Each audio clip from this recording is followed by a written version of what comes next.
दोस्तों, बहुत समय पहले की बात है। किसी नगरी में एक युवक रहा करता था। वह युवक बहुत ही शर्मीला था।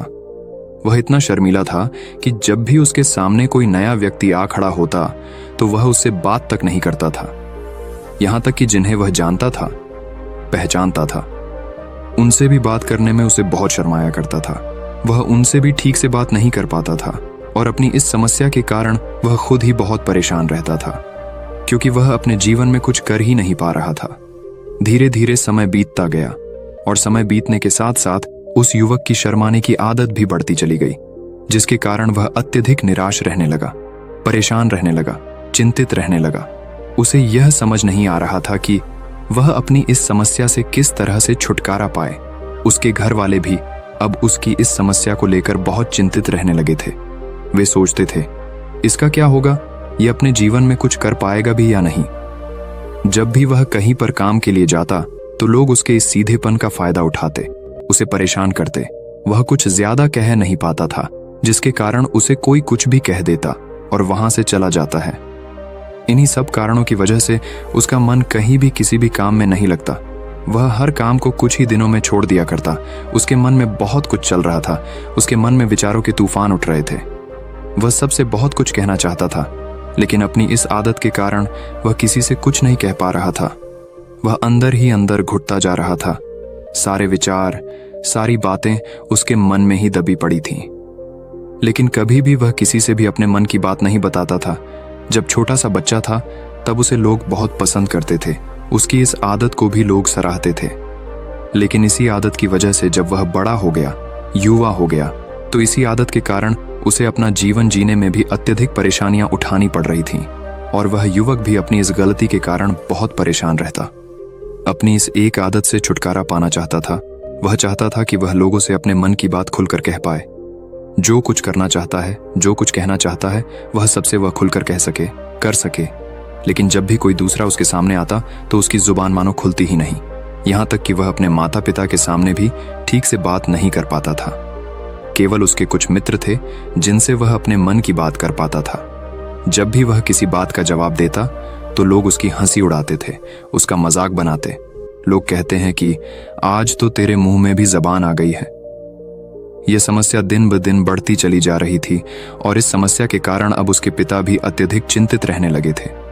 वह चाहते थे कि उनका बेटा भी दूसरों के सामने अपने मन की बात रख सके। लेकिन एक दिन जब अपने उस बेटे को दूसरों के सामने शर्मिंदा होता हुआ देख रहे थे, तभी उन्हें बहुत क्रोध आया और वह अपने बेटे को खरी खोटी सुनाने लगे। उन्होंने उसे इतना डांट दिया कि वह युवा लड़का अत्यधिक क्रोधित हो गया और वहां से बिना कुछ कहे वहां से चला गया। शाम हो चुकी थी और अब तक उनका बेटा घर नहीं लौटा था। माता और पिता दोनों बड़े ही चिंतित थे।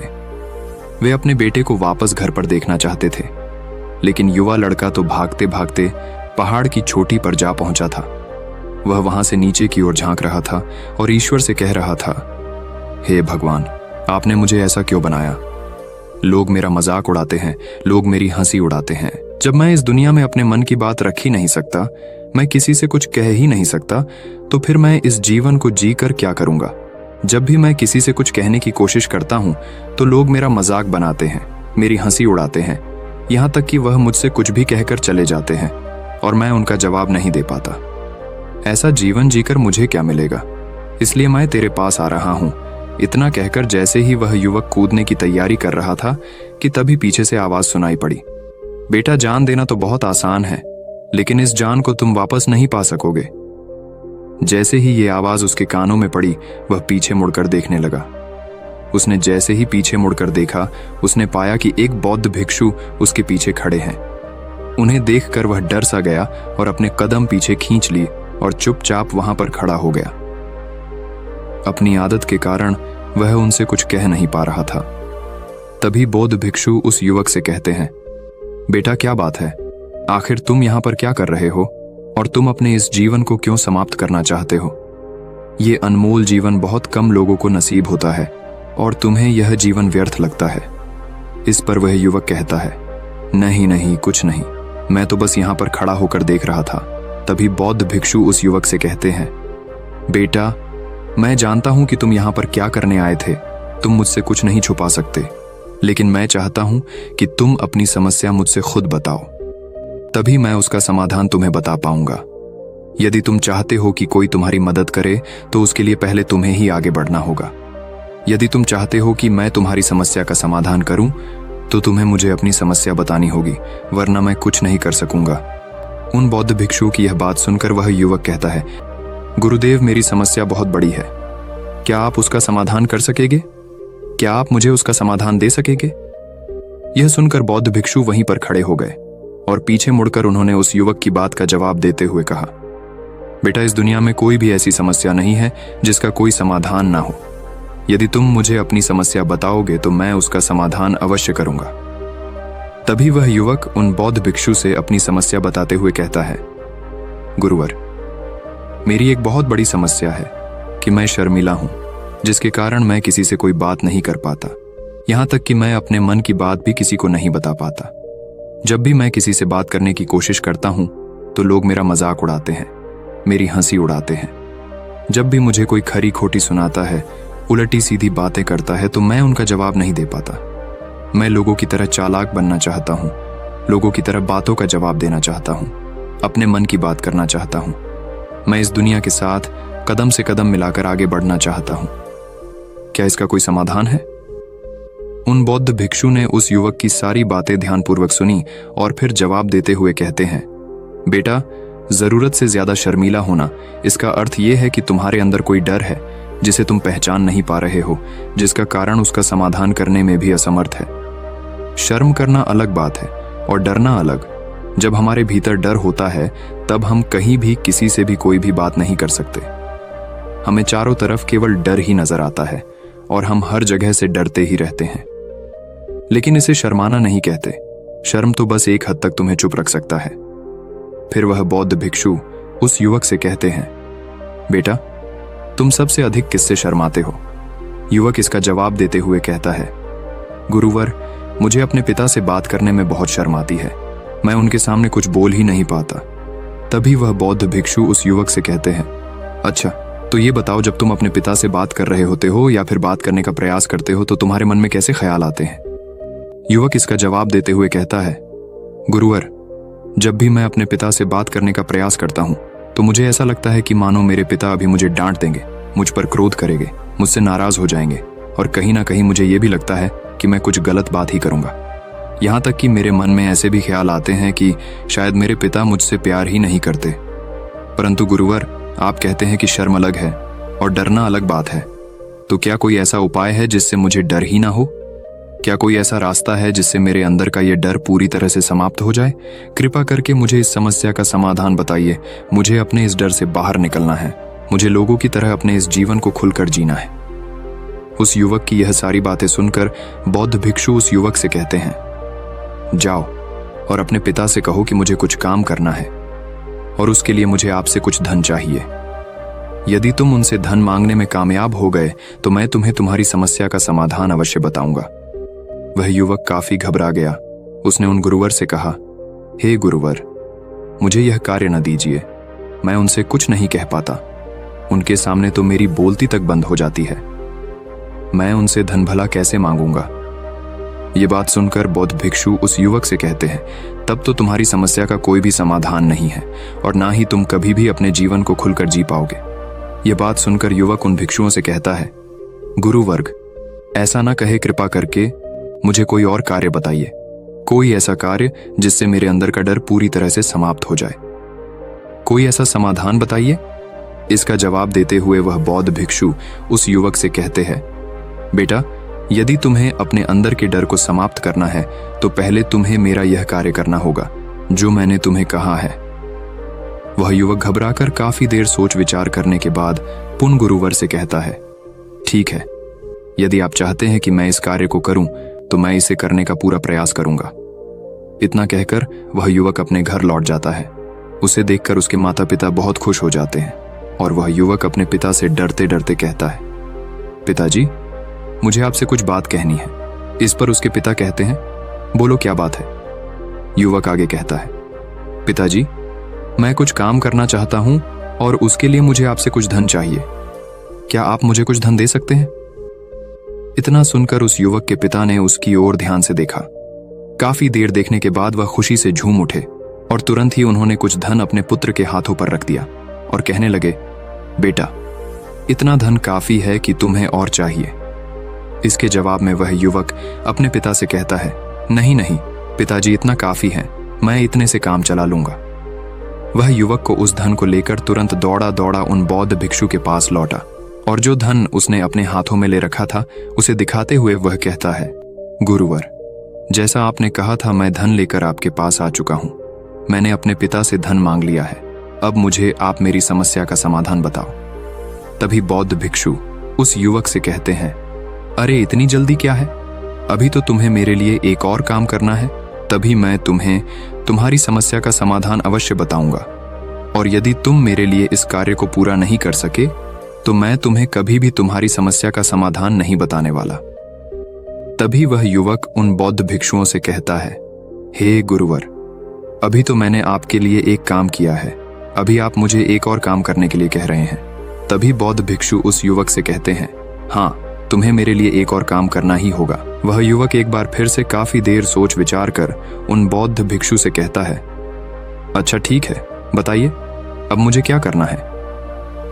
इसके जवाब में बौद्ध भिक्षु उस युवक से कहते हैं, जाओ और यह धन जो तुमने अपने पिता से मांग कर लाया है, इस धन को वापस अपने पिता को लौटा दो और साथ साथ ये भी कहना कि पिताजी, मैं अभी काम नहीं करना चाहता हूं, लेकिन जब समय आएगा तो मैं आपसे यह धन वापस ले लूंगा और उससे अपना काम पूरा करूंगा।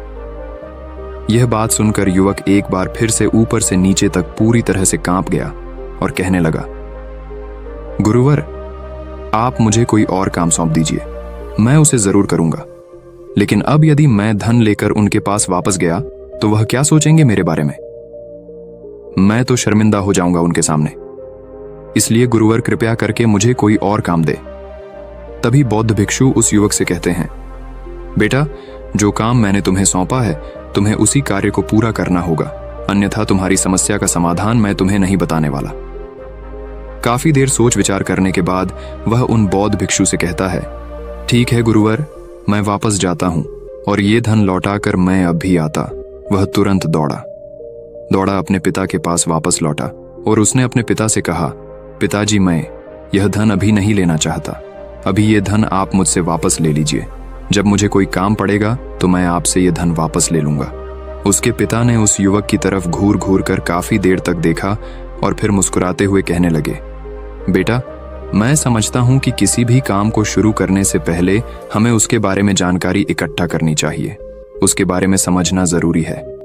कब, क्या, कैसे और कब तक करना है, इसके बारे में भी हमें जानकारी लेनी जरूरी है। कोई भी काम ऐसे ही नहीं शुरू किया जा सकता, उसमें हम नहीं होंगे या फिर नहीं, इसका भी अनुमान हमें लगाना पड़ता है। और जब हम इन सभी के बारे में सही जानकारी प्राप्त कर लेते हैं तभी हमें धन लगाना चाहिए। मुझे बहुत खुशी है कि तुमने ये सही निर्णय लिया है। जब तुम्हें यह समझ में आ जाए कि जो कार्य तुम करने जा रहे हो वह तुम्हारे लिए उचित है, तब तुम चाहो तो मैं तुम्हें यह धन वापस लौटा दूंगा। युवक अपने पिता से यह सारी बातें सुनकर मन ही मन बहुत प्रसन्न था। उसने ये तो उम्मीद तक नहीं की थी कि उसके पिता हंसकर उसे इस तरह से सारी बातें समझाएंगे। वह मन ही मन ये सोच ही रहा था कि तभी उसके पिताजी उसके और करीब आए और अपनी उस युवा बेटे को गले से लगा लिया। जैसे ही उसके पिता ने उस युवक को गले से लगाया, उसको बहुत अच्छा महसूस हुआ। उसका आत्मविश्वास, उसका हौसला और बढ़ता गया। उसके बाद युवक वापस पुनः गुरुवर के पास लौटा और कहने लगा, गुरुवर, जैसा आपने कहा था मैंने बिल्कुल वैसा ही किया है। मैंने धन अपने पिता को वापस कर दिया है। अब तो कृपया करके मुझे मेरी समस्या का समाधान बता दीजिए। तभी बौद्ध भिक्षु उस युवक की तरफ देखकर मुस्कुराते हैं और इस युवक से कहते हैं, बेटा, इतनी जल्दी क्या है, अभी तो तुम्हें मेरे लिए एक और काम करना ही पड़ेगा। वह युवक कहता है, महाराज, आप आखिर मुझसे बार बार इस तरह से काम क्यों करवा रहे हैं? क्या आपके पास मेरी समस्या का कोई समाधान नहीं है? कहीं आप मुझे बेवकूफ तो नहीं बना रहे? जिस तरह से लोग मुझे बेवकूफ बनाते हैं, क्या आप भी मेरे साथ वही तो नहीं कर रहे?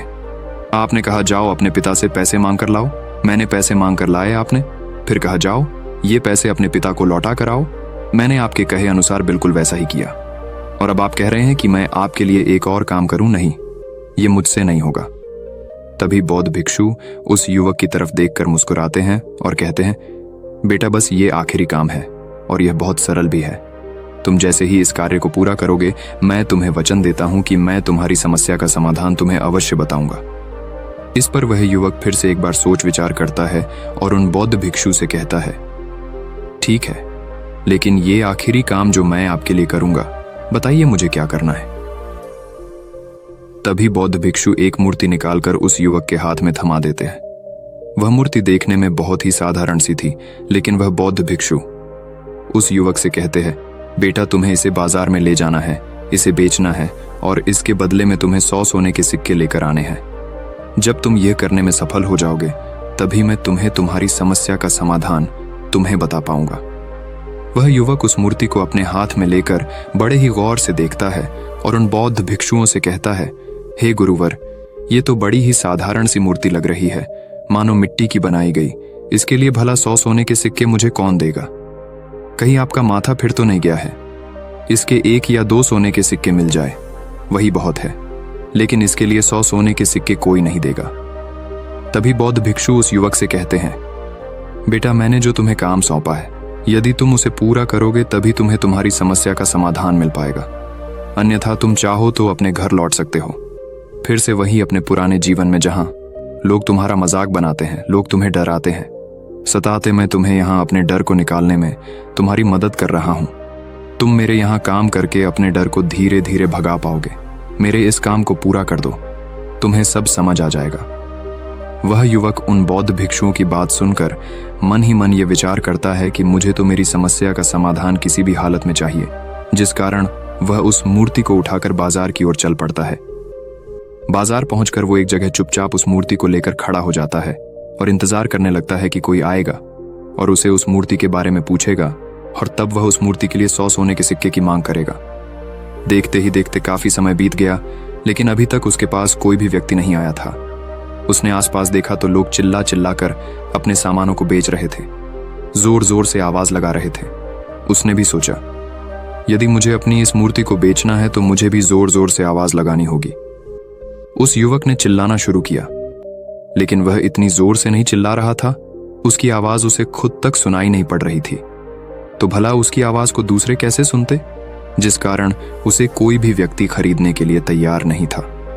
धीरे धीरे शाम का समय हो चुका था और उस व्यक्ति को यह डर था कि कहीं वह बौद्ध भिक्षु वहां से कहीं चला ना जाए, अन्यथा उसे उसकी समस्या का समाधान कौन देगा। ये सोचकर उसने जोर जोर से आवाज लगानी शुरू की कि 100 सोने के सिक्के में यह मूर्ति ले लो। उसकी आवाज सुनकर लोग उसके पास आने लगे और उससे यह सवाल करने लगे, इस मूर्ति में ऐसा क्या है जो तुम इसके लिए 100 सोने के सिक्कों की मांग रहे हो? इसके अंदर ऐसा कुछ तो खास होगा ही। युवक काफी देर सोच विचार कर उस युवक से कहता है, नहीं नहीं, मुझे कुछ नहीं पता, मैं तो बस ये मूर्ति यहां पर बेचने आया हूं। तभी उसमें से एक युवक उस युवक से कहता है, अगर ऐसी बात है तो इस मूर्ति को कोई नहीं खरीदने वाला। आखिर इस मूर्ति में ऐसा क्या खास है जिसके लिए तुम सोने के सिक्के की मांग कर रहे हो? ये तो तुम्हें बताना ही पड़ेगा। धीरे धीरे कई लोग उसके पास आए और सभी ने बस एक ही सवाल किया, आखिर इस मूर्ति में ऐसा क्या खास है, ऐसी क्या बात है जिसके लिए तुम सोने के सिक्के की मांग कर रहे? उस युवक ने उससे बातचीत की, उन्हें समझाने की कोशिश की, कई प्रयत्न किए, लेकिन कोई भी उस मूर्ति को सोने के सिक्के देकर खरीदने के लिए तैयार नहीं था। वह निराश हो गया, उसे कुछ समझ नहीं आ रहा था कि वह क्या करे। तभी बाजार में उसने देखा कि कुछ लोग अपने सामानों की खासियत बता रहे हैं, उसे बेचने के लिए उसकी खास खास बातों के बारे में लोगों को समझा रहे हैं। ये देखकर उसने भी सोचा कि मुझे भी इस मूर्ति की कुछ खासियत लोगों को बतानी है। उसने फिर एक बार जोर जोर से आवाज लगानी शुरू की, समस्या का समाधान निकालने वाली मेरी गुरु की इकलौती मूर्ति, जो इस दुनिया में केवल एक ही है, जिसके पास भी यह मूर्ति होगी उसके घर में कोई समस्या नहीं होगी। यह मूर्ति उस समस्या का समाधान तुम्हें अवश्य बताएगी। ये सुनकर लोग उसके पास पहुंचने लगे और उसे ये सवाल करने लगे, क्या सच में यह मूर्ति जिसके पास होगी उसके पास कोई समस्या नहीं होगी? क्या सच में यह सभी समस्याओं का समाधान करती है? उसका जवाब देते हुए युवक कहता है, हाँ, सभी समस्याओं का समाधान कर देती है। यदि आप इस मूर्ति को ले जाते हैं, आपके घर में कोई भी समस्या होगी तो उसका समाधान यह आपको अवश्य बताएगी। चाहे कोई भी समस्या हो, कैसी भी समस्या हो, कैसी भी परिस्थिति हो, आपको इसका समाधान अवश्य मिलेगा। इतना सुनने के बाद अब वही एक मूर्ति सबको चाहिए थी, उस मूर्ति के दाम लगाने लगे। कोई उसे 200 सोने के सिक्के, तो कोई 400, कोई 6, 7, तो कोई 1000 सोने के सिक्के देने के लिए तैयार था। उस मूर्ति की कीमत लगातार बढ़ती जा रही थी। जैसे जैसे लोगों को पता चलता जा रहा था कि ये मूर्ति लोगों की समस्या का समाधान करती है, लोग उसे किसी भी कीमत पर खरीदने के लिए तैयार हो गए थे। अब वह युवक भी आत्मविश्वास के साथ और जोर से चिल्ला रहा था, लोगों को उस मूर्ति के बारे में समझा रहा था, बता रहा था। अब उसके मन में कोई डर नहीं था। वह लोगों को उस मूर्ति के बारे में पूरे आत्मविश्वास के साथ बिना घबराए उस मूर्ति की खासियत बताने में लगा हुआ था, जिसके कारण लोग उस पर भरोसा कर रहे थे और वह भरोसा लोगों की नजरों में नजर भी आ रहा था। जैसे जैसे अंधेरा होता गया, लेकिन लोगों की भीड़ मानो कम होने का नाम ही नहीं ले रही थी। लोग उस मूर्ति को खरीदना चाहते थे। उस युवक ने जोर से आवाज लगाई कि मुझे क्षमा करे, यह मेरे गुरु की मूर्ति है और मैं इसे बेचना नहीं चाहता। इतना कहकर वह युवक उस मूर्ति को लेकर वापस खाली हाथ लौट आया और उन गुरुवर के पास पहुंचा और उन गुरुवार से कहने लगा, हे गुरुदेव, आपका बहुत बहुत धन्यवाद। इस मूर्ति ने मेरी समस्या का समाधान कर दिया। मुझे समझ में आ गया कि मेरी क्या समस्या थी। हालांकि मैं इसे बेचकर सोने के सिक्के तो आपके लिए नहीं ला पाया, लेकिन मुझे मेरी समस्या का समाधान अवश्य मिल गया। आपका बहुत बहुत धन्यवाद। इस बात को सुनकर बौद्ध भिक्षु उस युवक से कहते हैं, बेटा, मैंने तुम्हारी समस्या का समाधान नहीं किया है, तुमने तो खुद ही अपनी समस्या का समाधान किया। अपनी समस्या तुमने खुद ही सुलझा ली है। तुम्हारे मन में हजारों सवाल थे, मैं ये करूंगा तो लोग मेरे बारे में क्या सोचेंगे, यदि मैं अपना मुंह खोलूंगा तो लोग मेरे पर हंसेंगे, यदि मैंने मुंह खोला तो मैं कुछ गलत ही करूंगा। ऐसे कई सारे विचार तुम्हारे मन में थे, ऐसे कई सारे डर तुमने अपने मन में पाल रखे थे। लेकिन जब इस मूर्ति के बेचने के दौरान तुमने उन हजारों लोगों का सामना किया, उनके सामने खुलकर अपनी बात रखी, उनके सामने खुलकर वह कहा जो तुम्हें कहना था, तो तुम्हारे मन का डर खुद खुद समाप्त हो गया। जिसे तुम शर्मा ना कहते थे, वो अपने आप ही तुम्हारे भीतर से कहीं गायब हो गया। युवक अपने गुरु की यह बात सुनकर अपने गुरुवार से कहता है, गुरुवर, आप सही कहते हैं। आपने आज मेरे मन में वो विश्वास जगा दिया है जिसे मैं अब अपने जीवन में कुछ भी हासिल कर सकता हूं। आपका बहुत बहुत धन्यवाद। डर को धीरे धीरे खत्म करने से ना ही आपको शर्म आएगी और ना ही डर लगेगा, और जब आपके भीतर का डर हमेशा के लिए समाप्त हो जाएगा तो आप अपने जीवन में जो भी कुछ करना चाहते हैं, जो भी कुछ पाना चाहते हैं, उसका रास्ता आपके लिए पूरी तरह से साफ हो जाएगा और आप अपने मार्ग पर तेजी से आगे की ओर बढ़ने में सक्षम भी हो जाएंगे।